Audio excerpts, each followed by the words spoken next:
امیر معاویہ یا معاویہ اول خلافت امیہ کے بانی تھے اور 661 سے اپنی وفات 680 تک خلیفہ رہے۔ وہ نبی حضرت محمد صلی اللہ علیہ وآلہ وسلم کے 30 سال بعد خلیفہ بن گئے۔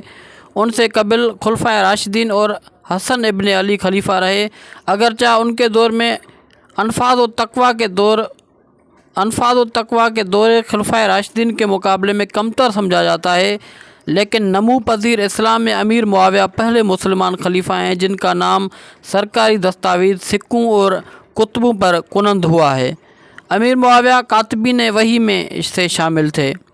معاویہ ابو سفیان بن حرب کے بیٹے تھے۔ ان کی والدہ کا نام ہندہ تھا، جنہوں نے غزوہ احد میں نبی کریم صلی اللہ علیہ وآلہ وسلم کے چچا حمزہ کا کلیجہ چبایا تھا۔ ظہور اسلام سے قبل ابو سفیان کا شمار عرب میں ہوتا تھا، جبکہ ابو سفیان اسلام کے بڑے دشمنوں میں شمار ہوتے تھے۔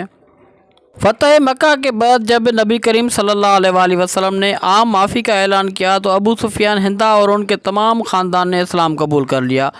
امیر معاویہ بھی ان میں شامل تھے۔ ہجرت مدینہ سے تقریباً 15 برس پیشتر مکہ میں آپ کی پیدائش ہوئی۔ اظہار نبوت کے وقت آپ کی عمر کوئی 4 برس کے قریب تھی۔ جب اسلام لائے تو زندگی کے 25ویں برس میں تھے۔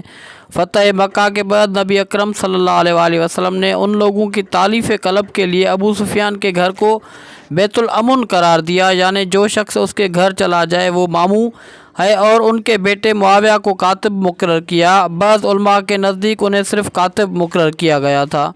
اس کے علاوہ بیرون ملک سے آئے ہوئے لوگوں اور ملاقاتیوں کی مہمان نوازی اور دیکھ بھال کا کام بھی آپ کے سپرد تھا۔ یہ دور نبی کریم صلی اللہ علیہ وآلہ وسلم کی زندگی کا آخری حصہ تھا، اس لیے امیر معاویہ زیادہ عرصہ آستان نبوت سے منسلک نہ رہ سکے۔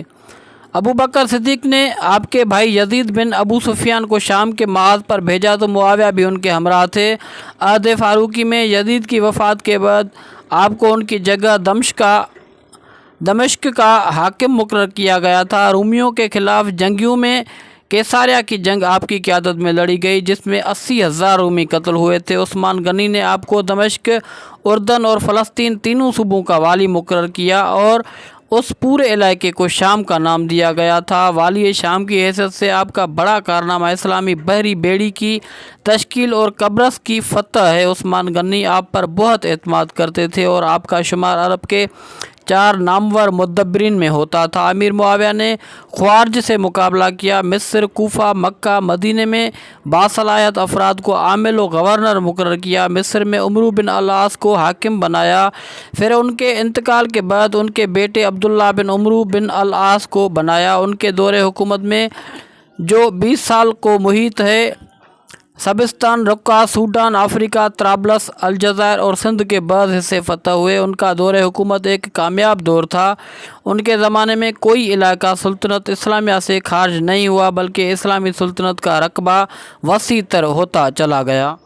حضرت عثمان کے اندوہناک واقعہ شہادت کے بعد علی المرتضیٰ کے ہاتھ پر بیعت خلافت ہوئی تو معاویہ نے، جو اس وقت ملک شام کے امیر تھے، علی سے مطالبہ کیا کہ آپ پہلے قاتلان عثمان سے قصاص لیں۔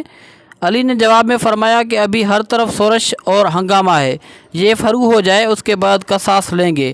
اس کے بعد سبائیوں نے ریشہ دوانیاں شروع کی اور ایک دوسرے سے بدظن کرتے رہے اور انہیں جھوٹی سچی باتیں کہہ کر ورگلاتے رہے، یہاں تک کہ ان سبائیوں نے دونوں میں جنگ کرا دی۔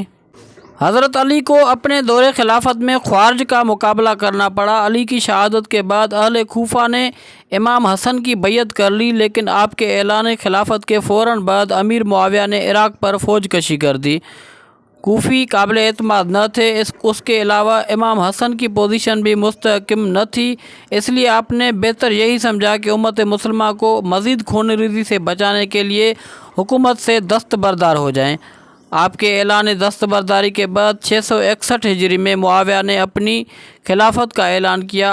امام حسن نے امیر معاویہ کے ساتھ ایک مفصل صلح نامے کے ساتھ صلح کی، یہاں سے خلافت راشدہ کا خاتمہ ہوا۔ صلح حسن کے اہم شرائط میں سے ایک یہ تھا کہ معاویہ اپنے بعد کسی کو جانشین مقرر نہیں کرے گا۔ امیر معاویہ نے حضرت علی کو برسر ممبر برا بھلا کہنے کا حکم دیا۔ حضرت علی کو برا بھلا کہنے کی روایت حضرت عمر بن عبدالعزیز نے ختم کروائی۔ اس بنا پر حجر بن عدی نے امیر معاویہ اور ان کے ساتھیوں کو برا بھلا کہنا شروع کر دیا۔ زیاد نے کوفہ کی امارت کے زمانے میں حجر بن عدی اور ان کے چند ساتھیوں کو قتل کرا دیا۔ حجر بن عدی بڑے مرتبے کے صحابی تھے۔ آپ کے قتل نے دنیا اسلام پر بہت برا اثر چھوڑا۔ انہوں نے ایک ایسی کامیاب حکمت عملی اختیار کی کہ حضرت امام حسن کو خلافت سے دستبرداری پر آمادہ کر لیا۔ نیز مغیرہ بن شعبہ، عمرو بن العاص اور زیاد بن سمیہ جیسے عرب اکابر اور دانشوروں کو اپنا معاون بنانے میں کامیابی حاصل کر لی۔ مغیرہ بن شعبہ نے 50 ہجری میں پہلی بار امیر معاویہ کے سامنے خلافت کو ان کے خاندان میں منتقل کرنے اور یزید کو ولی عہد مقرر کرنے کی تجویز پیش کی اور کہا کہ عثمان کی شہادت کے بعد سے مسلمانوں میں جو اختلاف اور خون ریزی قائم ہوئی ہے وہ آپ کی نگاہوں کے سامنے ہے، اس لیے میری رائے میں یزید کی ولی عہدی کی بیعت لے کر اسے جانشین بنا دینا چاہیے تاکہ جب آپ کا وقت آخر آئے تو مسلمانوں کے لیے ایک سہارا اور جانشین موجود ہو اور ان میں خون ریزی اور فتنہ و فساد پیدا نہ ہو۔ یہ امیر معاویہ کے دل کی آواز تھی، لیکن انہیں اس راہ میں پیش آنے والی مشکلات کا پورا احساس تھا۔ سیاسی نقطہ نظر سے ملک کے 3 طاقتور مرکز تھے اور امیر کی اس پر نگاہ تھی۔ کوفہ و بصرہ دنیاوی لحاظ سے اور حجاز مذہبی نقطہ نظر سے نہایت اہم مراکز تھے۔ مغیرہ نے فوراً تجویز پیش کی کہ کوفہ کی ذمہ داری مجھ پر رہی، بصرہ کے لیے زیاد کافی ہیں اور حجاز کی ذمہ داری مروان بن حکم کے سپرد کیا جائے۔ چونکہ امیر معاویہ یزید کی نامزدگی طے کر چکے تھے، اس لیے باوجود احقاق کے حق کے انہوں نے کچھ لوگوں کو ڈرا دھمکا کر، کچھ کو انعام و اکرام سے نواز کر ہموار کر لیا۔ چنانچہ عراق اور شام کے باشندوں نے یزید کی بیعت کر لی۔ حجاز کا معاملہ اس سے مختلف تھا۔ امیر معاویہ نے خود مکہ اور مدینہ کا سفر اختیار کیا۔ انہیں عبداللہ بن عمر، عبداللہ بن عباس، عبداللہ بن زبیر، امام حسین اور عبد الرحمن بن ابی بکر سے شدید مخالفت کا خطرہ تھا۔ یہاں بھی انہوں نے سیاست سے کام لیا اور ہر ایک کو فرداً مل کر ہر ایک سے کہا کہ تم 5 آدمیوں کے علاوہ سب نے یزید کی ولی عہدی قبول کر لی ہے اور تم ان 4 کی رہبری کر رہے ہو سوائے عبد الرحمن ابی بکر کے۔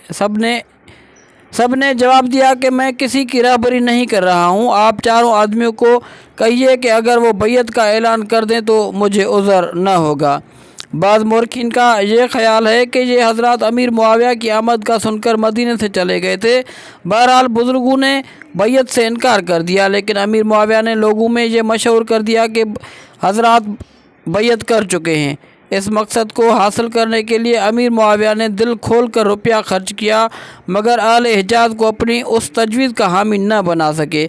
حضرت عبداللہ بن زبیر نے باقی 4 اصحاب کی نمائندگی کرتے ہوئے انہیں حضور اکرم اور خلفائے راشدین کے سلسلے میں اختیار کردہ 3 طریقے ہائے انتخاب کے طرف متوجہ کرتے ہوئے ان پر واضح کر دیا کہ جانشینی کا طریقہ انہیں کسی صورت میں بھی منظور نہیں۔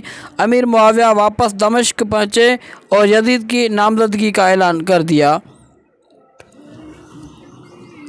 680 عیسوی میں امیر معاویہ کا انتقال 76 برس کی عمر میں دمشق میں ہوا۔ مدت خلافت 19 سال سے چند ماہ ہے۔ آپ نے تجہیز و تکفین کے بارے میں وصیت کی کہ رسول اللہ کے کرتا مبارک کا کفن پہنایا جائے اور آپ کے ناخن مبارک اور موئے مبارک کو منہ اور آنکھوں پر رکھ دیا جائے۔ ان کے طفیل خدا مجھے بخش دے۔ یزید کی جانشینی کے بارے میں وصیت کی کہ خلافت میں حسین بن علی، عبداللہ بن عمر، عبد الرحمن بن ابو بکر، عبداللہ بن زبیر کے علاوہ کوئی حریف نہیں ہے۔ عبداللہ بن عمر سے کوئی خطرہ نہیں، انہیں زہد و عبادت کے علاوہ کسی چیز سے واسطہ نہیں ہے۔ عام مسلمانوں کی بیعت کے بعد انہیں کوئی عذر نہ ہوگا۔ عبد الرحمن بن ابی بکر میں کوئی ذاتی حوصلہ و ہمت نہیں ہے، جو ان کے ساتھ کریں گے وہ اس کی پیروی کر لیں گے۔ البتہ حسین بن علی کی جانب سے خطرہ ہے۔ اہل عراق انہیں اہل عراق انہیں تمہارے مقابلے میں انہیں لا کر چھوڑیں گے۔ جب وہ تمہارے مقابلے پر آئیں اور تم ان پر قابو حاصل کر لو تو درگزر سے کام لینا کہ وہ قرابت والے بڑے حقدار اور رسول اللہ کے عزیز ہیں۔ البتہ جو شخص لومڑی کی طرح دکھائی دے گا اور شیر کی طرح حملہ کرے گا وہ عبداللہ بن زبیر ہے۔ اگر وہ صلح کر لے تو خیر، ورنہ قابو پانے کے بعد اس کو ہرگز نہ چھوڑنا اور اس کے ٹکڑے اڑا دینا۔